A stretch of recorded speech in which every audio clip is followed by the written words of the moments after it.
No referendum in Kenya after COVID-19 pandemic. Fellow Kenyans, I'm Professor Wabuti.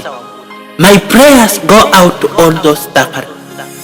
This is a rough moment in history of mankind, but we all must try to minimally try to help those in need and have understanding hearts, minds, and mentalities. Let us not stress one another, but do opposite and find ways to get through this trying time. As we eagerly anticipate for the situation to return to normalcy during this period of time, let us heed to the government directives by acting promptly in the curbing and combating COVID-19 spread collectively as a country. I would like to talk about a serious and a very different issue here today. It is about referendum. Dear compatriots, referendum should never, and we are not going to allow it to happen in this country. This is because it will lead us into economic collapse, bankruptcy, and into a great economic recession never ever seen in this country. Because as you can see, already we are affected by this COVID-19 pandemic immensely. BBI was for amendment of electoral injustices and reform.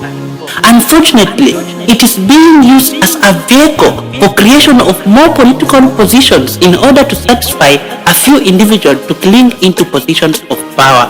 Electoral justice, that is democracy, simply means the one who wins fairly and squarely, be he or she good or bad, kind or arrogant, honest or irresponsible, takes the right place, not a kitchen cabinet and the so-called system decided by a small group of greedy individuals and elites concerned only with their stomachs, the architects of manipulational politics, not conforming to the will of the people and changing the lives of 47 million Kenyans.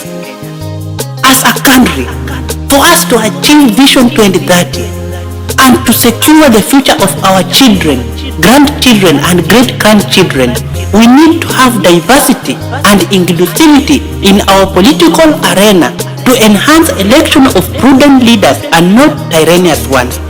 By the words of Senator of Elgeyo Marakwet on Kipchumba Murkomen, even that Rentilo, Your Excellency, need not to be just a spectator nor a passive participant, but also have a chance to be the President of the Republic of Kenya. COVID-19 pandemic has taught us as a country, and more importantly, the leaders, that when you encounter a problem in your own house, you fix it rather than running and seeking refuge in your neighbor's house unnecessary. This is not about race nor about tribe, not even about gender or disability, but rather about transformational leadership and moving things forward in a more fundamental way. We need as a country to invest in innovation and ingenuity in our young generations in order to achieve better and sufficient infrastructure and drastic economic revolution in our lifetime. Accountability, transparency, and responsibility should be shown not just by the central government but also in the county government at large. The national government should give more powers to government institutions such as the Ethics and Anti-Corruption Commission, the DCI office, and others, and installation of competent persons to those institutions in order to combat corruption that is rampant and enable the law to take its course.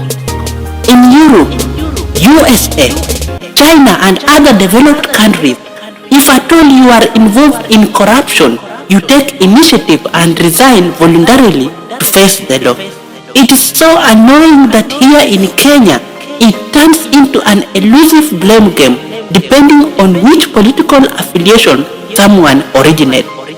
Even just a sex scandal like the case of Jack Ryan 2004 Illinois Senate race with Barack Obama, which forced him to withdraw from the ballot, thus paving way for Obama's political success in USA.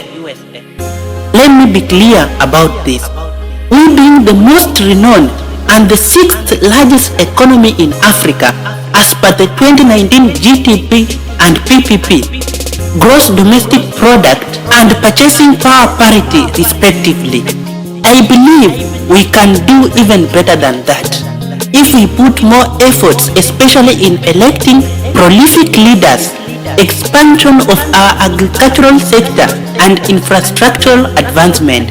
This will enable significant and robust industrialization and economic growth of our nation.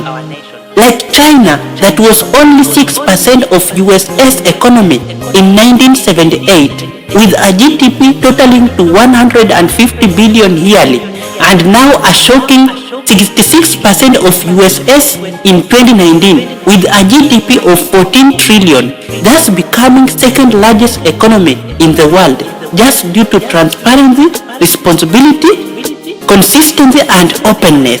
Surely, I believe we can do this to enable us to become an economic powerhouse in continental Africa and even earn ourselves a better position in the international community. Who knows?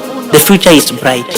Finally, I take this precious moment to urge my fellow countrymen and women to adhere to the rule of law, specifically condemning the curfew and the lockdown put in place by the government so as to ensure the situation doesn't extremely escalate. Also, observe social distancing, frequent hand washing and sanitizing in order to conquer this virus. As a country, we should holistically turn to Almighty God in prayers for healing and restoration of our souls, for His mercy endures forever. Thank you, and may God bless our country Kenya. Asanteni sana.